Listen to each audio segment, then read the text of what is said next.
నమస్కారం. ఆంధ్రప్రభకు స్వాగతం. నేను తేజస్వి. పవన్ కళ్యాణ్ చేసిన మేలు ఎప్పటికీ మర్చిపోనని ఎమోషనల్ అయ్యారు చంద్రబాబు. తణుకులో జరిగిన టీడీపీ, జనసేన, బీజేపీ ఉమ్మడి ప్రచార సభలో ఆయన పవన్ మీద ప్రశంసల వర్షం కురిపించారు. జనసేనాని సినీ రంగంలో కోట్లాది రూపాయలు ఆదాయం తీసుకునే టాప్ హీరో అన్నారు.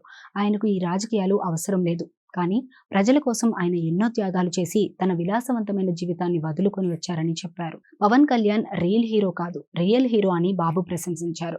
పవన్ ని వైసీపీ నేతలు పర్సనల్ గా టార్గెట్ చేశారని, ఎన్నో అవమానాలు ఆయన చూశారని, అయినా గట్టిగా నిలబడ్డారన్నారు. అన్నింటికి మించి తాను కష్టకాలంలో ఉన్నప్పుడు భేషరతుగా ముందుకు వచ్చి తమతో చేతులు కలిపిన వ్యక్తి పవన్ కళ్యాణ్ అంటూ ఆయన్ని చంద్రబాబు ఆకాశానికి ఎత్తేశారు. ఏపీలో జగన్ పాలనను అంతం చేయాలని, ఓట్ల చీలిక వద్దు అంటూ నినదించిన మొదటి నేత పవన్ అన్నారు.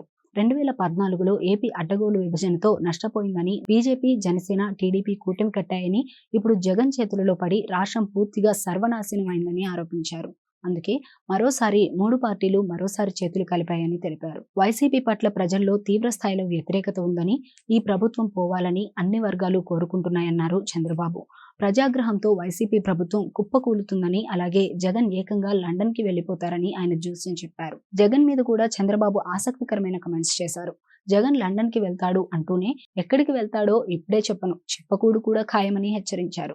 జగన్ విషయంలో ఏమి చేయాలో తాను, పవన్ కళ్యాణ్ చేసి చూపిస్తామని ఆసక్తికర వ్యాఖ్యలు చేశారు. ఏపీలో 2014 నాటి పాలన బాగా జరిగిందని చంద్రబాబు చెప్పుకున్నారు.